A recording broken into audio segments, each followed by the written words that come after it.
I'm gonna win this for at the 100th Academy Award. Watch me. The 100 in 4 I love it. years. 4 years. I'm gonna do it. I'm gonna fund it myself. Gonna write it. Gonna direct it. You know what? I might even star in it. You know, Sylvester Stallone did.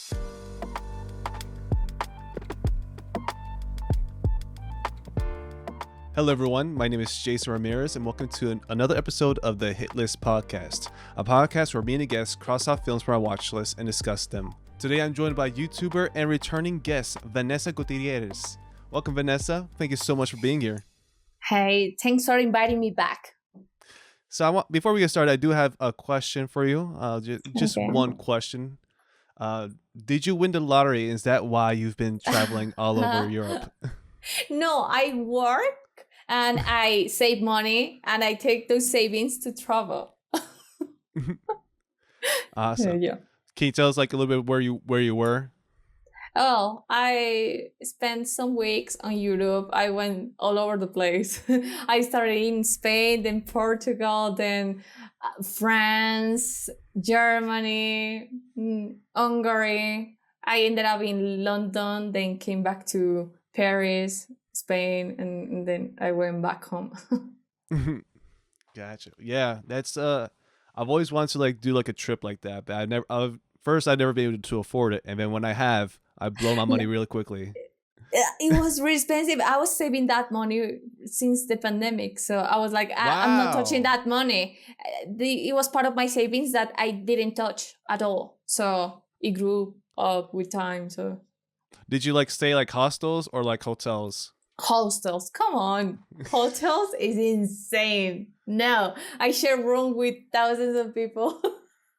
Yeah, I think what sucks is like I snore like really Oh, badly, and I like had that experience with many roommates.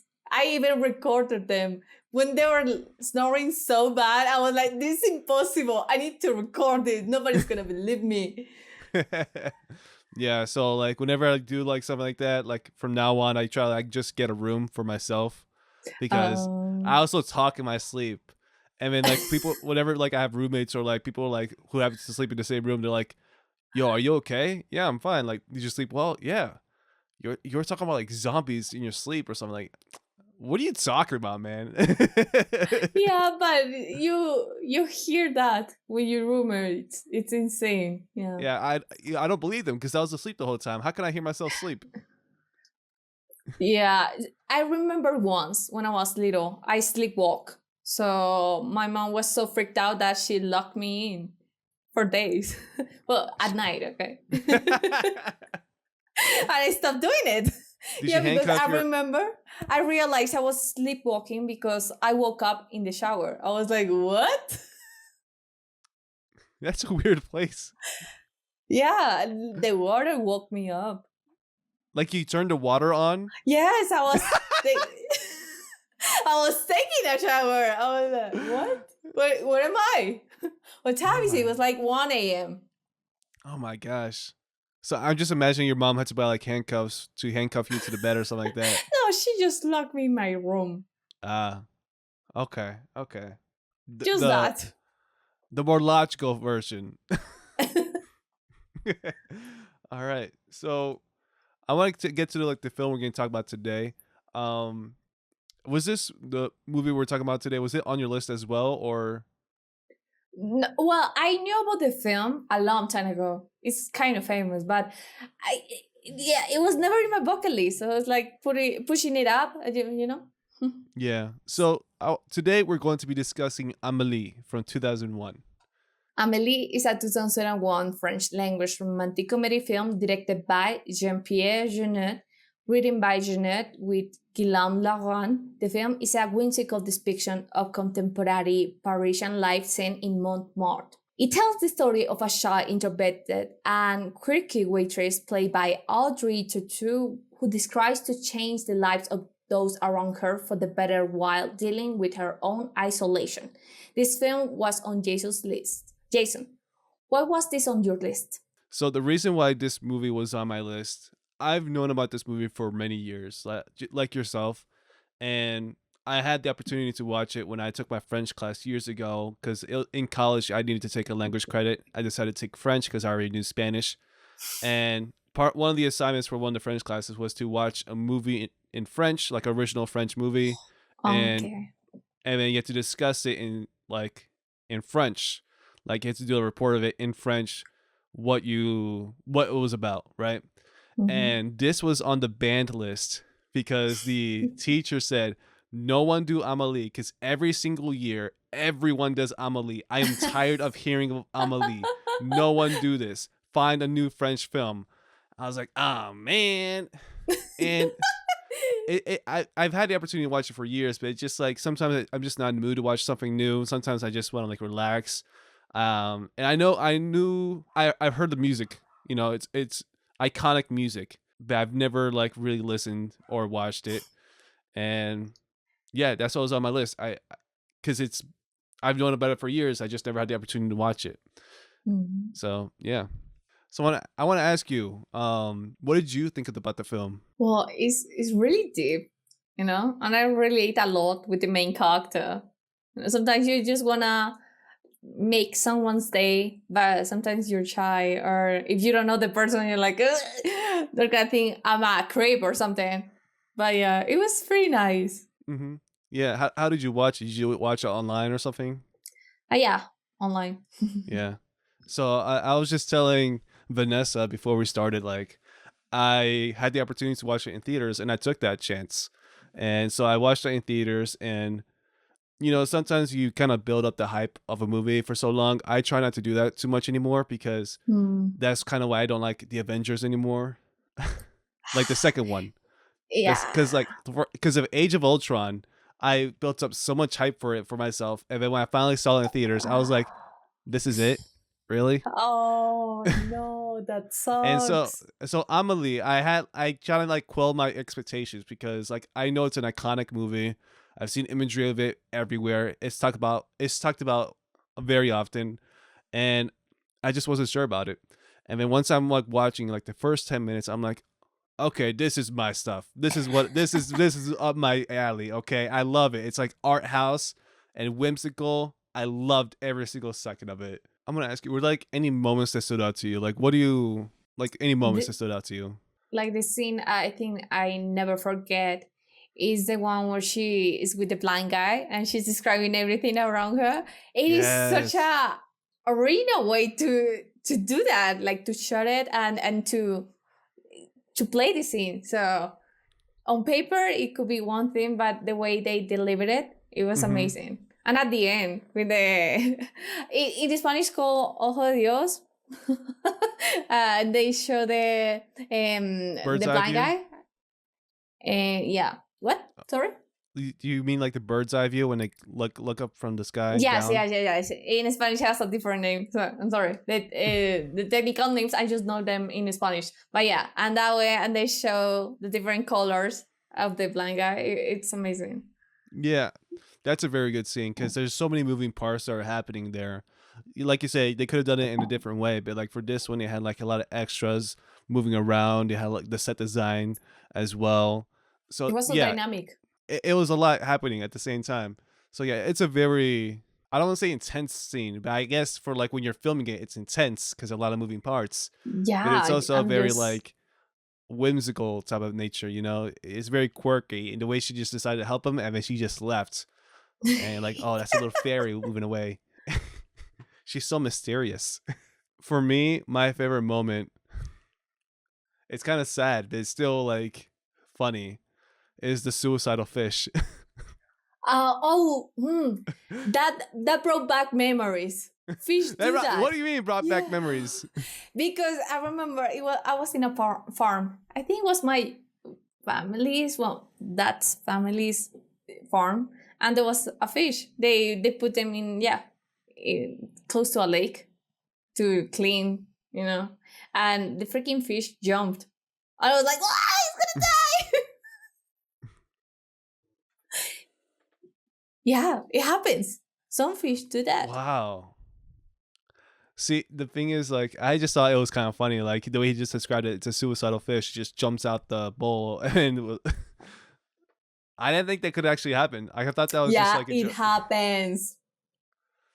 It Oh sounds man. bananas, but I'm the living proof. So, what were your favorite shots in the film? Because like the cinematography is very. They did a lot of work on the cinematography. Were there any shots that spoke out to you as well? I just love how she talked to the camera. You know, she's an Yeah. introvert, so it's a very like logical way for her to express her feelings. So at the theater when she was saying, "Oh, I Yeah, just when love to she's see like the looking up. faces of the people." Oh my god,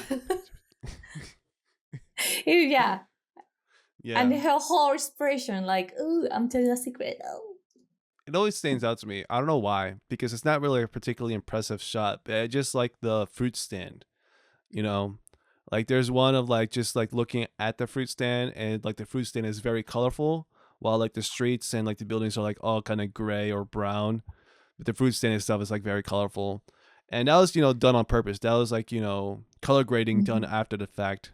But it just like drew your eyes to that fruit stand. So like whenever I think back to the movie, I think of Amélie, like her face, like the poster where she's like looking up. And I Oh also think of that fruit yes, stand. But yeah, you said it was relatable a little bit. Like yeah, she was relatable. Do you daydream a yes. lot? Who doesn't? Many people have heard, but I still think, like, have you heard that only 50% of population can talk to themselves, like an internal I did monologue? hear that. Yeah, I I'm did like, hear that. what? How can people not talk to themselves? I don't understand. It's so weird because like I've people.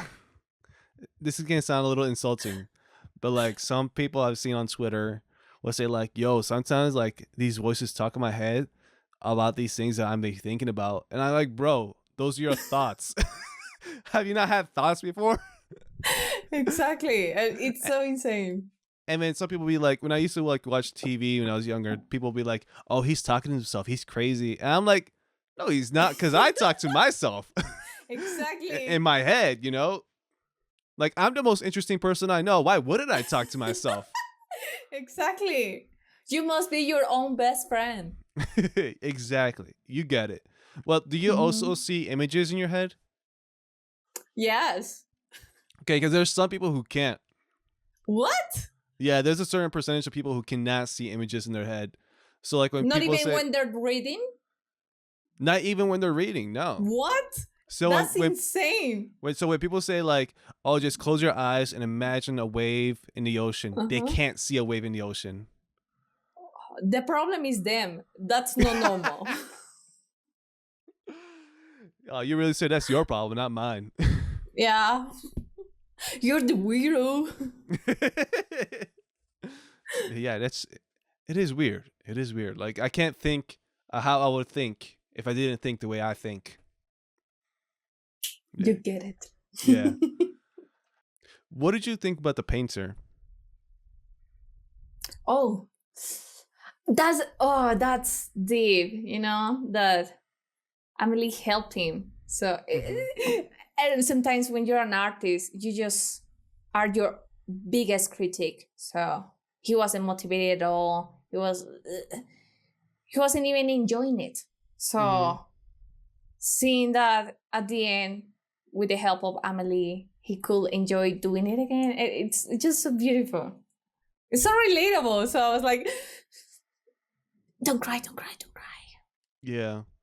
I was thinking like how when she never, whenever, not whenever, but like that one time when she talked to him about like he said he couldn't get quite right this girl in the background, and she's like, oh, she's thinking about something else. She wants to be somewhere else because she doesn't feel like she belongs. I'm like, Emily, is that how you feel? Like she kind of told us. It was kind of obvious. She kind of told us exactly what she was feeling, but I was like, well, that's one way to reveal your inner thoughts. But it might as well. Art is therapy. Yeah, that's why when you go to art galleries, that's why people go there. Hmm. It's not just paintings, it speaks to you. Yeah. Have you ever seen Ferris Bueller's Day Off? No. Okay. Well, there's a scene in there where like the teenagers they go to an art museum, and I think one of them just like stares at this painting, because like it speaks out to him. Like you can't see how it speaks out to him. And I thought, like, oh, that's kind of silly. And then I went to like the Met, the Metropolitan Museum in New Yeah. York, which is like a huge art museum. And then there was like a piece that just spoke out to me. It's like a huge, must have been like 20 feet tall painting, maybe less than that. It was very tall, very big painting. I just like looked at it for like at least 6 minutes, just staring at it. And I was like, I get it now. I get it now. Because at that time I had been like in like a creative rut. Mm. I think at the time I was going to school full time, working full time as well. And I just felt like I had no stories to tell. I felt like everything was like the same. But I was also in my own feedback loop, right? And what I really needed was just like a different perspective, right? And so like Exactly. after the semester ended, I went to New York, and then I went to that museum. Like, oh my god, you know? That happens to me when I go to see movies. You know, sometimes I'm like, I don't know what to do with my life. Oh. And then I go to see the movies and it's something else. It's like, this is why. Does that ever happen whenever you watch like the award shows? No, No. Oh. I don't like award shows anymore. I enjoy the Oscars for Ryan Gosling, just for him. For who? For Ryan Gosling. Ah, yeah. The I'm Just Ken performance. Yeah, that was a really good one. Amazing.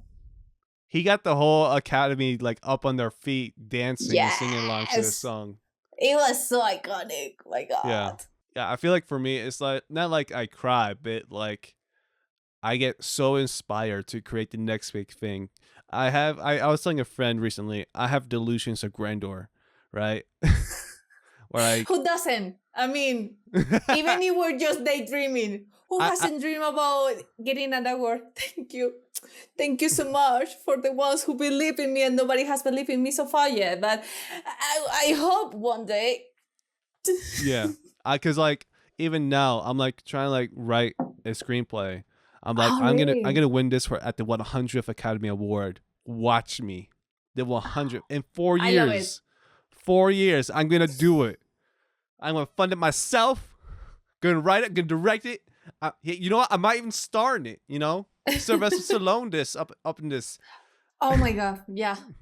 Every time I hear about Sylvester Stallone, I'm like, wow, amazed. How can he do all of that? And I'm just here complaining. Let's get back. What were we talking about before? The painter. The painter. Okay.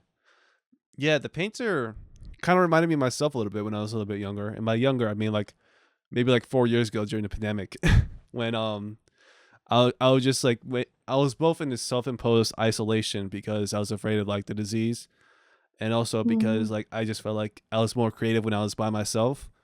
And not really. I kind of learned a lot about myself during that pandemic, you know, because like I did do like a lot of creative stuff, but also like felt like it was worse off because I wasn't around other people, you know.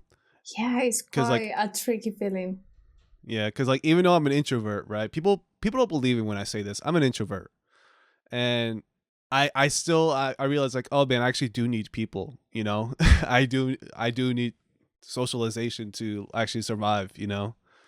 So yeah, like seeing that painter like by himself, like only doing the same painting every day for years and years and years, I was like, man, I don't want this to be me. But also, I've been doing this like podcast for years. What was that? Yeah, it's like a mirror. You see yourself in that person, and it's like, I don't like it. Yeah, for sure. Were there any other characters that you saw yourself in? Everybody, you know. I think that's what I love about human nature, or the representation of human nature. Sometimes you pick some qualities that are like, I'm a bit like that, or I could be like that, or no, I don't like that. So it's quite amazing. The whole film is quite extraordinary. All the characters are really deep. Yeah. This movie has like non-linear narrative and very fantastical elements. Do you think this helped? Like, how do you think this was effective in a storytelling approach to like tell this story? I think the movie is famous today. Like it has been famous for a lot of years for that same reason.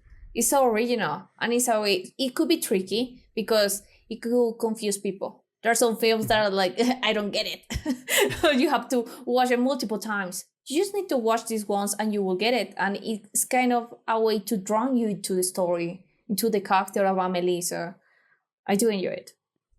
Yeah, I feel like Jean-Pierre, the director of this movie, he said he doesn't like making realistic movies because they can be boring. So like whenever he says how to make a movie, it's like more fantastical element. And I vibe with him. Like I can wholeheartedly agree because like my thing is if you make a movie and someone complains it's not realistic, well, it wasn't supposed to be realistic. It's a movie. Yeah. You know, you're telling a story. If you want something realistic, watch a documentary. You know. Yeah, I've heard that, and it's so true. So yeah, and I understand like if you're gonna create a story, like why not make it more fantastic? You know, like, and this was like a Q&A that was held with him after a screening of this movie back in 2002. Oh. 2002 or 2003, whatever, a long time ago, apparently. 23 years ago. What was that? When was that? The year? Was it? It was either 2002 or 2004. I forgot which year it was. So 20 years. Oh my God. Yeah, we're old. Well, I was 6 back then. 5, 6. So. I was 1. I'm kidding. I wasn't. How do you remember when you were 1? Wow, that's talent. Yeah, for sure. But yeah, I really liked how he went forward with like just. And I haven't seen more of his films, but it will be interesting to see if that's part of his style. Maybe when you see some directors, maybe the colorimetry. There's something the same, or like the guy who directed, I'm sorry, I don't know the name, Poor Things. You see all his films and it's you notice that it's the same guy. There's something there that like a personal mark or something, like his own personal brand, like like when you see the movie, like, oh, that's definitely him. Yeah, that's definitely him. No one else could have done it but him. Yeah, the only other film I know about is from Jean-Pierre is Delicatessen. I haven't seen that movie yet, but I think they did that on film. I mean, they must have, because it was 1997 when they did it.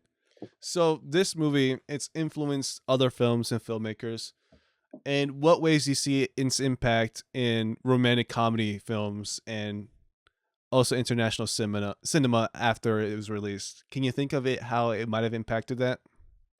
Wow, I don't know. Like, I'm from a place where it's quite different, like back in the day, it was 2001, it was very isolated, so we were mainly consuming our own stuff, or maybe the US stuff, but from other places it's like first of all, it was in French, so it's not very common, so I don't know. I've imagined that maybe I've seen many romantic comedies where they talk to the camera, for example, or maybe with that quirky personality, like, yes, I'm shy but quirky, so that makes me desirable because I'm not like other girls. So maybe I guess that, which is now very cliche, but back in the day, it must have been new. Yeah, for sure. Like, it's not the first time we've seen like a character break the fourth wall in any type of film, but it's always nice to see it. Like, I think what was so unique about her is she's so cute and quirky. It's like, what did you do? Like, and the way she speaks too, she's like, it's like a whisper as well, but it's also like in French. So I was like, oh, okay. I could get with this. And I also am not sure as well. I can only assume some stuff because I was never a huge fan of romantic comedies. I found them kind of stupid when I was growing up because they all look the same. Yeah, like growing up, I watched other things, but now that I'm older, knowing more about films, and I watched some romantic comedies back in the 90s, I'm like, what the heck is that? Why is this so iconic? Like Notting Hill? Why? I don't get it. Yeah, but like I've grown to appreciate it a lot more. Like I've grown to like be less I'm going to be more open minded towards other genres, especially to like Mm-hmm. genres I used to not like before, such as horror and romantic comedies. So I haven't watched as many romantic comedies still, but I'm growing towards it, you know. And Okay. the only thing I can think of as like how it could have influenced romantic comedies, there was a TV show called Pushing Daisies many years ago. Not many years ago, it was 2009, but still. And it had like the same storybook type of feel, Oh. aesthetic as Amélie. And Pushing Daisies is a TV show. It's about this guy who could like raise the dead. Like he can touch a dead person, like he can poke them, and then they come back alive. But he has to like touch them again so they can like die again. And he has to do it within 60 seconds because after 60 seconds, if they stay alive, another person in a mile radius will die. And so but like he still can't. But like if he touches them again, even after 60 seconds, they still die. So Wow. it's a weird concept, but like it's very cute. Like Oh, it's like macabre, but also whimsical. You know, I think you'll yeah. like it. I think you'll like it. It's I Pushing will check it Daisies. out. Yeah. Never And heard of it before. I learned while doing research for this film that they got influence from Amelie for like the look and feel of this movie. I'm like, that makes so much more sense. Ah. And the other thing I can think of is there is this movie called Penelope. I think around like Oh, it's like yes. the The pig one with nose the girl. nose. Yes. Yeah. I Yeah, never watched it. It was so creepy. I was like, why does she have a big nose? So I don't have an idea what it is yeah, about. yeah. I feel like there's like there could have been some influence of like the magical realism or fantastical elements Ah, that they brought in from Ali to Penelope, but I'm not sure. I've never seen it. So, but that's like yeah. what I thought of when I was thinking like romantic Mm, comedies that could have been influenced by Amelie. yeah.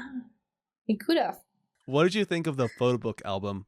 I think it's just so cute. Well, I think it was weird that she found it. Like, what? It is weird. Maybe a dead body at the beginning. I thought it was like, what? But just a photo book, I think it's quite nice. Especially when she gave it back to the guy and he was like, I'm gonna be a better man. Yes, inspire me to be, to reach my family and stuff. I think that was very beautiful. Yeah. Actually, I was watching a TikTok when let me explain, and it was about somebody going to a cemetery, and it was promoting some stuff, and they put out like a little photo book on the yeah next to the person's name, yeah, the deceased person, and it was like a little roll of pictures. I was like, this is so cute because you could see how the person was That's cute. part of your stories in the photo book. So I think it was quite interesting. Yeah. I think photos are like my favorite thing. Like not a lot I think there's something like I never really talking about. I really like photo booths. No, they're cute, and then like they're also like so small. So like whenever you had like more than one person in there, they had to like, oh, what do we do? What do we do? Oh, do this. Okay. Think. Yes. Yeah. So like it's very funny. I mean, like some people just like the whole four pictures. Like smile. No, it's like smile. It's insane. It's so weird. Ew, why I look so ugly on this? Because you didn't smile. Yeah. I'm going to talk a little bit about like what was the concept for that one. But Okay. for this movie, even though I saw it in theaters, I also borrowed the DVD from my library to get more research into it. And there are a lot of special features in there. There's also the commentary, both in English and French from the director. Now, I am not very good at French, so I did not listen to the French one. I also did not have time to watch the English commentary, so I didn't watch that one either. But there were many special features there as well. So the Oh. first one is called The Look of Amélie, and it's a special feature where they talk about like the aesthetic and like the cinematography behind Amélie, but also the director and the cinematographer, they talk about like their inspirations and like their method. So he said like he doesn't, like I said before, he doesn't like making realistic movies because they can be boring. And his main inspiration for the color palette of this film was a Brazilian Mm-hmm. painter who used a lot of red and green. And there is limited use of blue in the film. So if you think Mm-hmm. back, Yes. you can't really think of any moments in a film where they use blue. It's No. very limited. I think there was like at least like one light bulb, one lamp, whatever, or like a butterfly, whatever. But not a lot of blue, a lot of red and green. And Mm-hmm. And the yellow, no? yeah, a lot of yellow as well. Like the warm color, you know, the warm Yes. palette. Like the one you have right here, making you look radiant. No, I'm just look like that. Oh. I'm kidding. I'm so pale. I look, I'm pale next to you. Look at if I haven't color corrected this, you can see like a side by side of me and Vanessa. Look how pale I am compared to her. So he also shared the opinion of like, I share this opinion as well. He said he hates how a director will make a 3-hour movie and then have to cut out an hour because it wastes time, money, and energy. Because like you knew you couldn't do 3 hours, so why did you shoot for a 3-hour film? And then to cut out an hour, and then people are confused because there was stuff in that hour that was cut that will give context into the movie that was in a 2-hour movie. So that's just his own opinion. So the reason he said this is because that's why this movie isn't long. It's exactly the length that it needs to be to tell the full length of this story.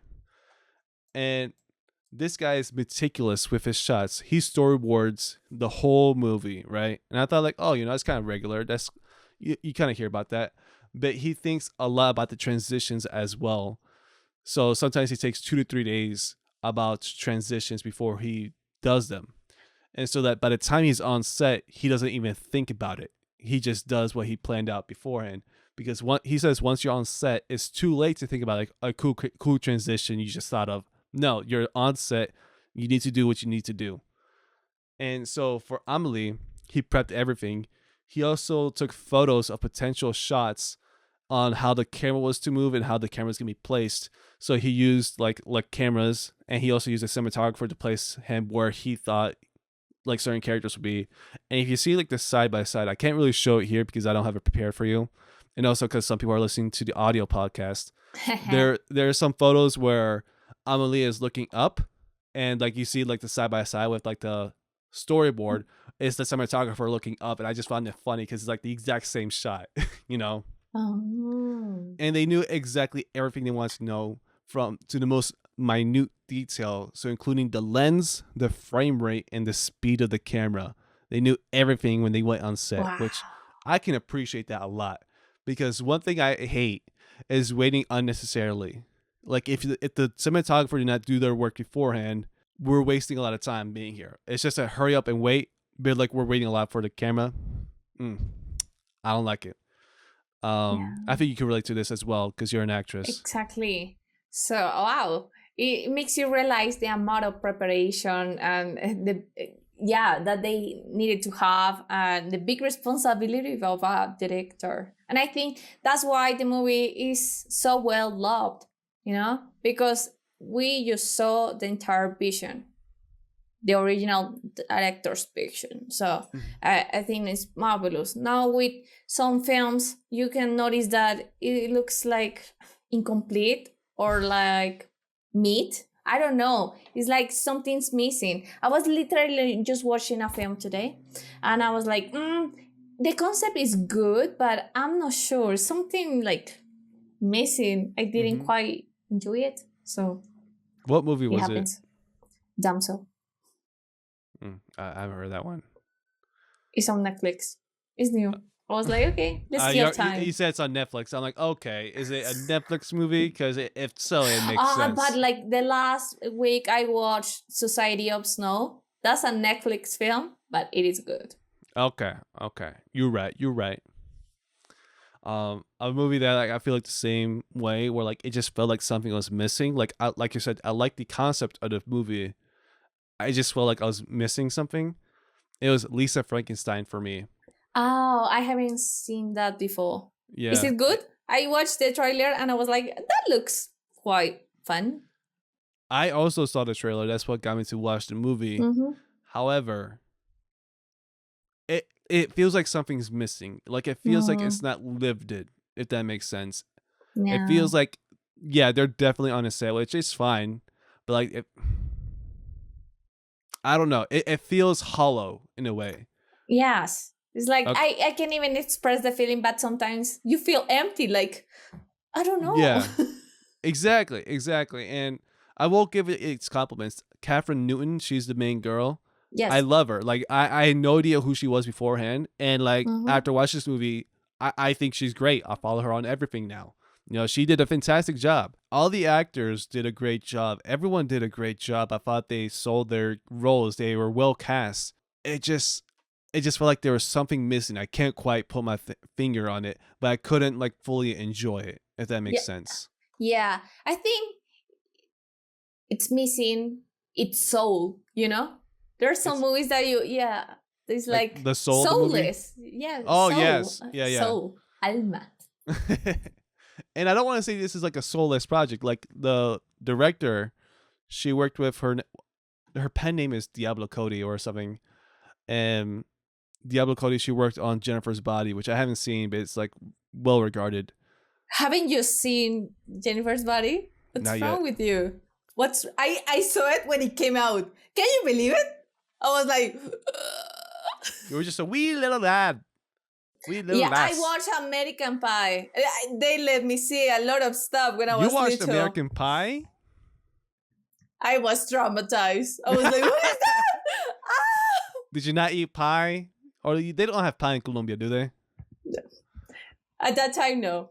Okay. Now we have pie. Was that enough to convince you to never try pie? I haven't tried a pie, so Oh, you never have. no. So So I guess it still worked. haven't made up my mind. It happened to me with donuts when I watched The Fly. I can't eat donuts. All right, moving on. Some other things about this special feature, the look of Amélie. Jeunet, he said he likes camera movement. I like camera movement as well. It just looks cool moving the camera. But he knows that having too much camera movement can be boring, so he knew when to limit it. So like there's like the camera movement, for example, when Amelie, she's like skipping stones at the canal, and like it moves up over her bird's eye view, and it goes like down in front of her where she's skipping the stone towards the camera, and it looks really cool. And there's also like some scenes where like they like again bird's eye view going down. She has the photo album in front of her, and it goes from bird's eye view down to like over the shoulder shot, and it just looks really nice. And I think the last scene, there was like she was on the motorcycle with the guy. Yes. Yeah, I thought that was a really cute scene as well. Like, but there's still moments where like they don't have any camera movement, where he knows to like stop it because it builds up the suspense. So like that scene in the cafe where like the guy is trying to meet Amelie, but she's too shy to say that it's her, and it's just like still shots of her trying to say it's her, but also not trying to say it's her, you know? And then she's like writing stuff on the board. So it's a lot of like knowing when to stop the camera from moving and then knowing when to move the camera. And I think he did a really good job of like balancing both of them. Yeah. That's talent, because some people overdo it and you feel like dizzy. I feel like, come on, stop it. Yeah, for sure.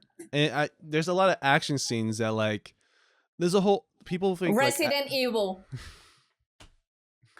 I'm like, I can't see a damn thing. They keep shaking the camera. What? Huh? I'm moving alongside. I was thinking like with action scenes, it's people don't realize there's a whole art to it. You know, there's a reason why it's called fight choreography, because it's choreographed. But it's like a lot of elements that go into it. Like there's like the camera and also the choreography, and we make sure you get it all together the same way. Like there's a difference between like leaving the camera still and people like doing fight choreography, or moving with the camera moving with the action. And sometimes you can overdo it, you know. For example, have you heard of the movie called The Raid? It's an Indonesian movie. You might not have heard of it. It's a very good action movie. Very good. And I thought the first film was really good of like balancing the act of like of not too much movement and then more movement, because there are some intense scenes. But then in the second movie, there's a lot. They had a lot more money, got more popular, and it ran on for too long, in my opinion. And then there were just too many action scenes. It just got boring for me. I'm like, okay, another action scene, really? Right after the first one we just had. So Oh, that happened to me with John Wick 3. Oh, John Wick 3, yeah. I was like, come on, it's too much. literally, yeah, it I was gets like, tiring. That was me with John Wick 4. I was like, I didn't watch John Wick 4 for the same reason. I think it's still good, but it should have been cut a little shorter as well. You know, Mhm. I also didn't like the villain in John Wick 4 because he's supposed to be French, but like I couldn't buy his French accent. So he wasn't a French speaking person. I don't The think he actor. was. Oh. It was one of the Skarsgård's kids. I Mm. think it was Alex Skarsgård. Oh, yeah, one- they're not French. Yeah, the one who played it. Yeah. Yeah. That's he's a good actor, but if he doesn't have the accent, No, it was they just not should- convincing. he shouldn't have made that role. He was so boring too, because it was like, dude, you're just being annoying at this point. And then when he finally dies, I'm like, thank you. Not because John Wick got his due, not because John Wick got his revenge, but because he was finally dead. I didn't have to hear his voice again. That's why. But yeah, in John Wick 4, there's a stairs scene, right? Where he's like fighting up the stairs, and then like once he reaches the top of the stairs, someone kicks him down. And it's a long staircase, right? It's like a public staircase outside. And he just like keeps falling, like and I'm thinking like, dude, just grab onto something, like stop. And then like there's like a little platform. I'm like, okay, fine, he's gonna land on that one, and he's like, he just spins. I'm like, you couldn't even get the midway through. He fell all the way down to the bottom. I'm like, bro, you did that to yourself. I know you're tired. You just fought off like 30 guys right now. But you had a moment. You had a moment and you let it slip. Eminem will not be proud of you. Of course. All right, back to the the original film. So he did a lot of scouting for this film, and what I found very impressive is that he saw all the train stations in Paris twice to get this one shot of her. Like when she's leaving a train station, she looks down on something, and then she looks up, and it's like a very brief second of a shot. But I just found it impressive because like we barely noticed it in the film. Like we see, oh, it's a cute shot, and then move on. But he saw every train station twice just to find the perfect shot just for this one shot that you barely even notice. I found that very impressive. And he shot on location for this film as well. So like the cafe is real. It's a real location. The fruit stand, it's a real location. And so he shot on location, but he said he's not likely to do it again because you can't control the weather, you can't control the traffic, and you can't control the pedestrians. No matter how much like barriers you have, how many signs you have saying that they're filming something, you can't control them. For example, there was this one shot where they're like, I think it was like the cafe or whatever, and a guy just parks his car right in front of the camera. And then like he's like, hey, we're shooting a movie here. And then he's like, the French guy, he said like, hey, fuck the cinema. And just goes along. And then they had to wait an hour for him to come back to move the car. That's why French people had bad reputation. I don't think it's French people. I think it's Parisian people in general. Well, I went to Paris and I just went one day. I was like, I'm just gonna do it for the Eiffel Tower and the Louvre because I don't want people to be rude to me. But nobody was rude that day. I feel like I'd be an easy target for French people to be rude to. Like, t'allez-vous? I don't know. Ça va? Ça va bien? Ça va bien? Comment tout va? Là. I'm like, okay. Voulez-vous coucher avec? And they're like, c'est moi? Merde. Yeah, here we go. But yeah, that was.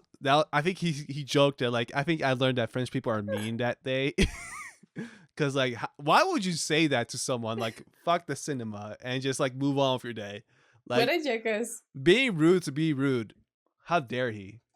But yeah, so the most difficult shot for the cinematographer was when Amélie first enters the painter's apartment, and because it's a very small location, and so Yeah. his back was against the wall, and it's like a one shot because she's like going around the apartment, and there's like a lot of blocking, so you have to like move in certain directions with the Mm-hmm. camera. So I can only imagine like he's like,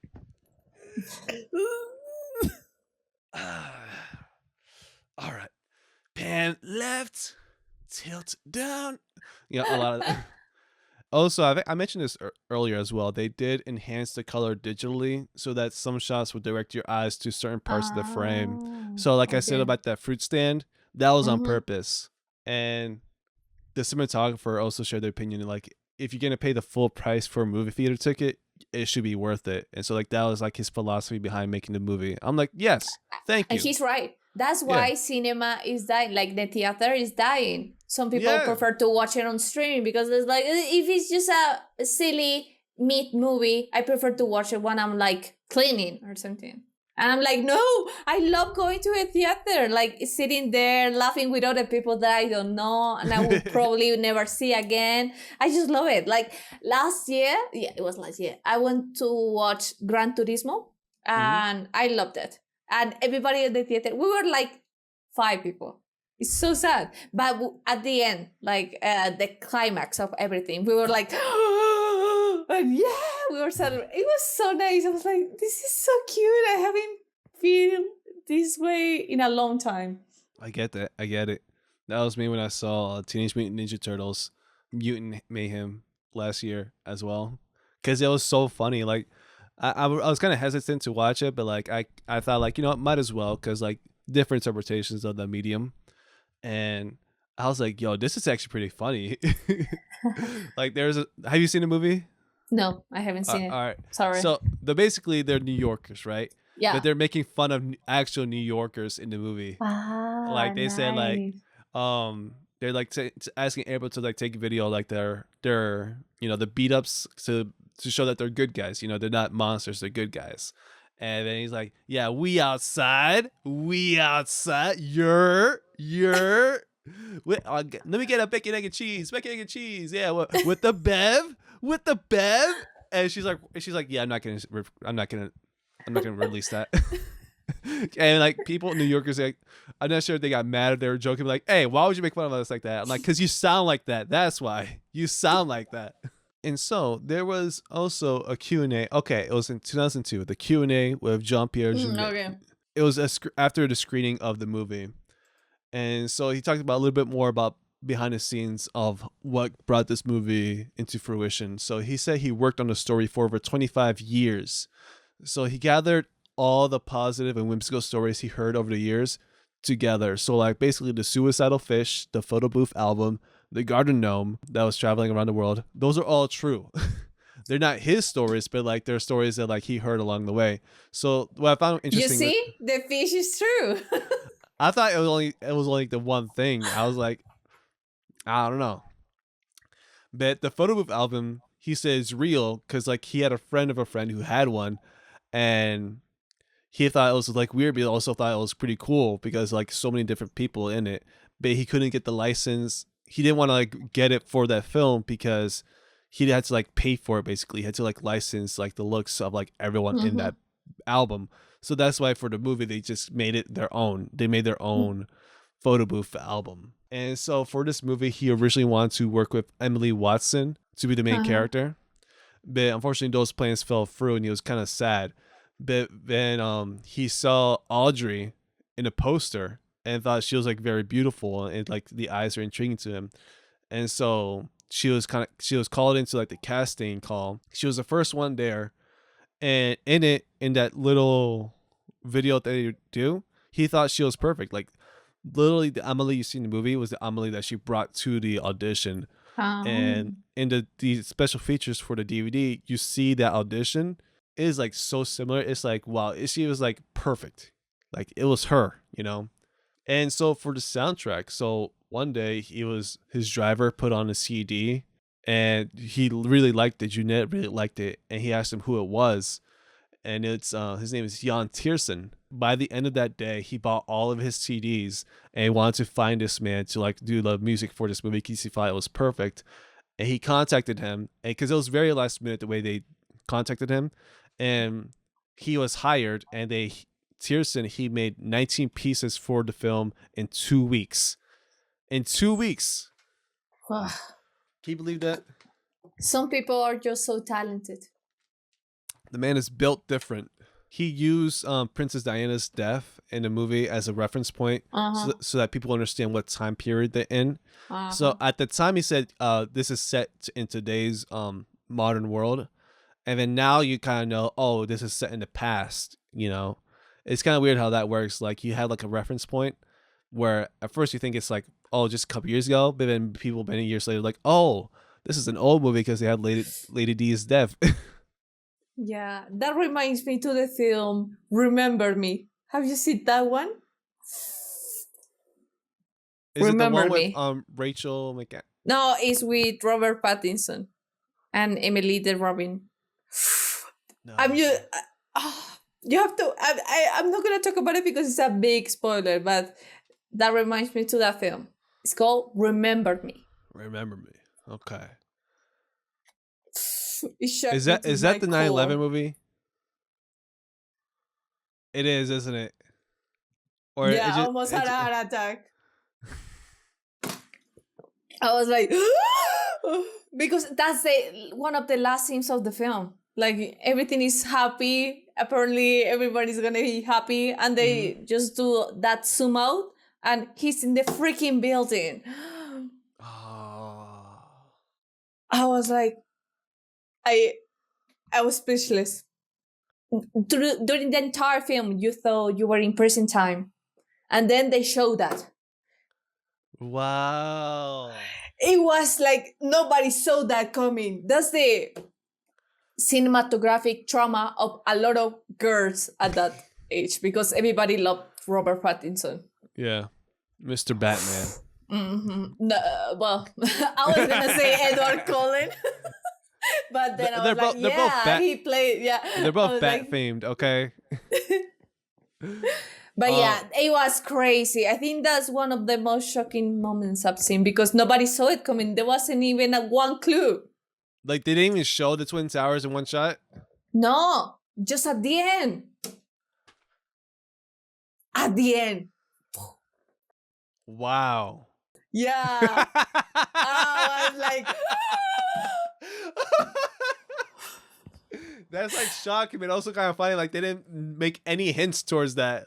It just happened. I'm not sure if I saw that for the first time, I'll be mad or disappointed or shocked. Like, I don't know what I would feel, because like I'm feeling that all right now. Like, yeah, what? And they were zooming out. They show the towers, and then the next thing is a classroom.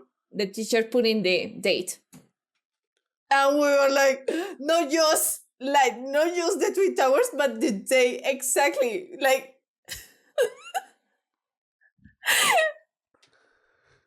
so you know what day they were in. And then they show the faces of like a big, it was, if I'm not wrong, everything went to black, and then they show everybody's expressions to something up there. Wow. Okay. That is a huge reference point to have, you know? That's the only time I've seen that film. I'm not gonna torture myself like that ever again. It was like, I still feel pain when I talk about it. So back I didn't even cry. I was like... So back to Amélie. Yeah, sorry.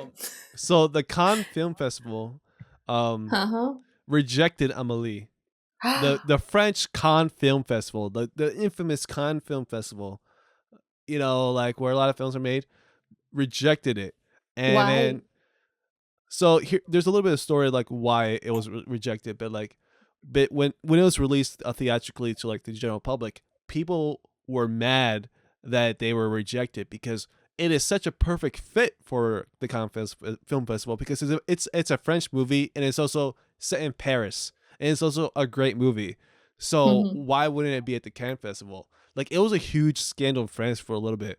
So apparently the reason why it was rejected is because that the version that was submitted to them was like a working one, or like a working project type of one, where it had no music in it. And so whoever reviewed it at the time like thought it sucked because there was no music.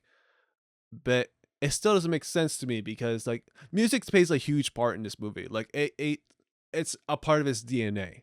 Like you can't watch this without the music that it comes with. Like, it's iconic. But even without the music, I think it still would have been fine to put in, because it's very whimsical by itself. Yeah. But that's part of the reason why. Like, part of the justification as to why it was rejected. But yeah, it was rejected, and I'm mad about it now. Like, how dare you? Yeah. Right. Some movies don't get the recognition they deserve in some like big awards, and you're like, are you kidding me? And they put Coda as best picture. I'm never getting over it, because let me recommend you one good French film. I'm just gonna say in English, sorry. The Belier Family. Oh my God. One of the best films I've ever seen, and it's French. And Coda is the remake of that film. Back in the day, the French film, it got famous here. It was like the first French film that really got the attention in this country. Seriously, it was quite a big deal. But it didn't go anywhere, you know? It's just a film that really impacted us, but that's it. Nobody talked about it. But then I see that they make Coda, and then I was like, I'm not gonna watch this. I didn't. And then I see it was nominated for the Academy Awards. I was like, what? And then I see it won Best Picture. It's not fair. Because it's not an original idea. They just copied it. Yeah.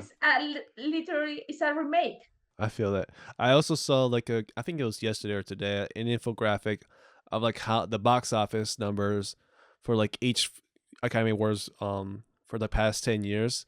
Yeah. And Oppenheimer had like almost close to $1 billion, right? And the lowest one was Coda at $2 million. And I don't necessarily believe that like box office should play a part to like what should be the best picture, right? But like, you kind of it's like stuff that like you kind of like learn years later, like which film was like more iconic, you know, the one that was nominated or the one that won. So for example, and I hate to say this because when Moonlight won, I think we all know about. I'm done. That was La La Land. But some people say it's a good film, Moonlight. It is. I do recommend it. I watched it for this podcast. I watched it after it won, and I was like, it's not better than La La Land. It's not a bad film, but it's not better. Because I love musicals. I don't know. I'm sorry, Vanessa, this is your last time on the show. So you think it's better? I don't think it's necessarily better, but I think La La Land had enough awards at that point. And I'm not a huge fan of La La Land itself. I like musicals, but I did not like La La Land. I will say the one song I liked was Another Day in the Sun. That was a very good one. The first one. Yeah, it's a very good way to open it. Yeah. But I love that. Yeah. I just couldn't be convinced that Ryan Gosling liked jazz in that movie.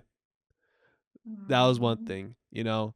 And I didn't like they're very good leads together. Like Emma Stone and Ryan Gosling have been leads together in like a few films. I like them together. I didn't like them together in this film, in La La Land, because like they're good acting leads, but I don't think they're good singing leads. If that makes sense. So yeah, but for that film they were looking for star talent, so the 8 lead actors. So yeah, it is what it is. I Sometimes guess so. It's the same that when they cast Hollywood actors to be on Broadway. True. It's like, you why they don't have the technique. If they had, it would be amazing. But why would they give them that chance? So many actors kill themselves to have one role like that, and they have the talent, but they don't have the opportunity. Yeah, It's the same. Sometimes it's part of the industry. So I don't know where I was going with this. Where were we? We're talking about awards. about that it won Best Picture, Yeah. What? Moonlight. Okay. So Moonlight won Best Picture, but La La Land is the one that's like more popular later on. You It's know. because of the controversy. You think so? Yes, because it was kind of a slap of the face. I think it's so sad that the director, everybody thought they won, and then when they were on the freaking stage after even a speech, they were like, "Oh, we lost. The other movie Oh, yeah, won." we lost, by the way. Oh, that's why everybody. Yeah, I think that's why Moonlight kind of fade away because they were like, "That's not the real winner." So, Yeah. just like what happened with the Oscars with Will Smith. Nobody remembers that he won the Oscar for Best No, Actor. Everybody remembers the freaking slap. That's that's what all they they will always remember. remember. And I feel bad for the winners of that night because nobody remembers they won anything. They just remember the freaking slap. Yeah, literally. To this day, they're still talking about it. Like, I kind of think like, yeah, I think it was like overreacting where like they banned him for 10 years. Like, okay, you only banned him for 10 years, maybe like a couple years, Yeah, but because if you notice that there are so many questionable winners or people nominated that they literally, don't ban them. Yes. there's so many. So there's this is a whole episode unto itself. There's so many questionable people in the industry who have won awards, who have been applauded for stuff that people in the audience know that they've done, and they still applaud them. They still support them. And I'm not gonna say it because I'm trying to get into the industry myself. You know, I don't want to be like Ayo Edibiri and just shoot myself in the foot with something I just say right now. But I just gotta acknowledge it right here. Like, oh, let's not get into this because we're kind of like going off Okay. track. All right. So that's pretty much all I learned about this movie. I think it's like a lot of stuff that went into this movie. Like the thing that I got out of this learning how it was made was how much passion and dedication was brought into it and how much they prepared for it. And Yeah. you know, sometimes like there's a certain movie I'll watch that like reignite my love for cinematography and also filmmaking, and this was it. Like for me, like it just reignited like my love for film and filmmaking, and then seeing like how much dedication he brought to this, like how much he loves. When he talks about filmmaking, he loves filmmaking, Jean-Pierre, and Exactly.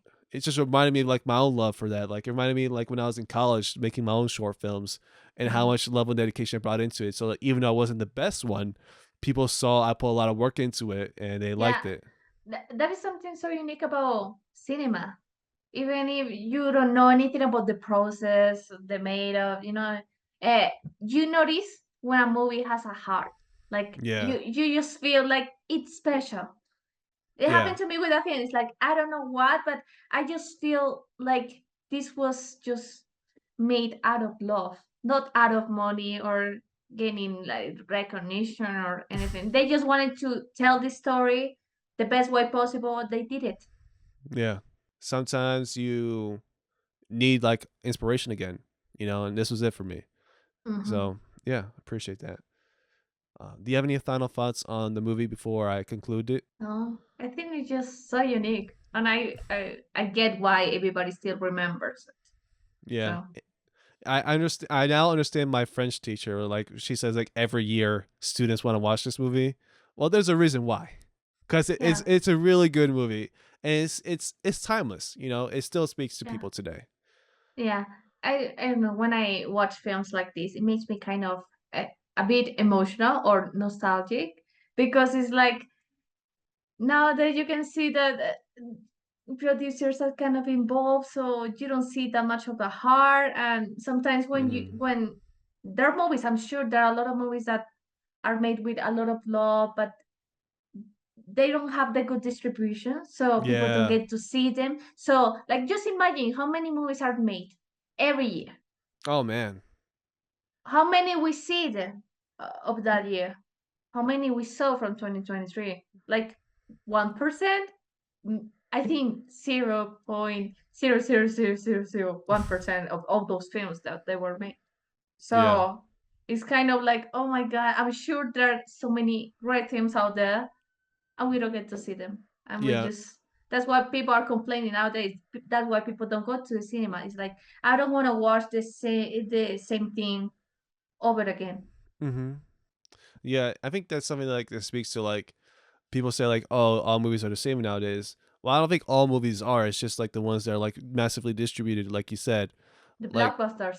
yeah, I'm tired of seeing blockbusters. Well, I'm not tired of seeing blockbusters. I'm tired of seeing blockbusters that are made just for money and there's no passion behind it. Like, Yeah. there's a difference between Hunger Games and Divergent. Huge difference. And there's a There's a difference. difference between Toy Story 1 and Toy Story 5. Yes. Who needs Toy Story 5?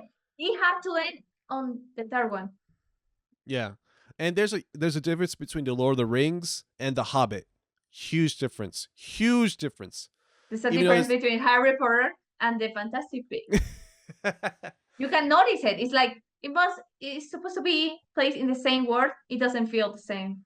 Because it's not made for like the passion anymore. It's made just for money. And it could be the same actors, it could be the same directors, the same producers, but if there's not the passion behind it, not the need to tell the story, you can tell. Like the audiences are not as stupid as you think. We can tell you made this for money. Kung Fu Panda 4. Oh, that hurts. It hurts my heart. I love Kung Fu Panda with all my freaking heart. The first two are like my favorite animated films ever. With How to Train Your Dragon, that's perfect too. But I haven't seen it, but I've heard what is it about, and I'm like, why? Yeah. For me, it's Megamind. Oh, I've heard Megamind. it's so bad, the sequel. I've heard it's so bad. It sucks because like Megamind was released in 2010, and it was completely overshadowed by Despicable Me, right? And that's why we have so many minions for the past 2 decades, decade and a half, all minion stuff, right? But like no Megamind. And then when I heard it's getting a sequel and a TV show, I'm like, oh, nice. And then you learn like none of the original voice actors are back. Okay. And then you see the commercial where like it just looks really bad. Like the frame rate is not the same. The animation is not great. It's not like it was. I'm like, and it's supposed to be better. Like there's more technology animation. Literally. Yeah, and why does it look worse? I don't get it. And it doesn't even have to be the technology. It has to be like the story. So like I may be judging too soon. All right. It hasn't been released yet, as far as I know. Okay. I thought it was, but Kung Fu Panda has been released, and I know what it is about, and it's bad. No, it's like it's so silly. The first two films were so deep, like really deep. I cried like a baby, and now it's like so all this goofiness. That's not what Kung Fu Panda was about. Right. So with that, we are done with this episode. So we talk about many things. A lot of things. That Vanessa, was Amélie a hit or a miss with you? A hit. A hit. Awesome. You know what? I agree. It was also a hit for me. Or as they say in a French accent, a hit. Hit. A hit. Je parle français. Oh. She said, "Comment allez-vous?" No. She said, "Comment ça va?" I'm like, ooh. Ça va bien. Oh. Ça va bien et toi? Voulez-vous danser avec moi? You lost me there. I asked, will you dance with me? Ah. Enchanté.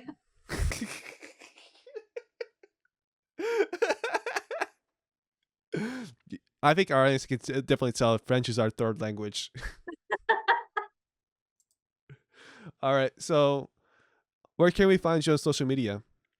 Okay, you can find me on YouTube as Once Upon a Reaction.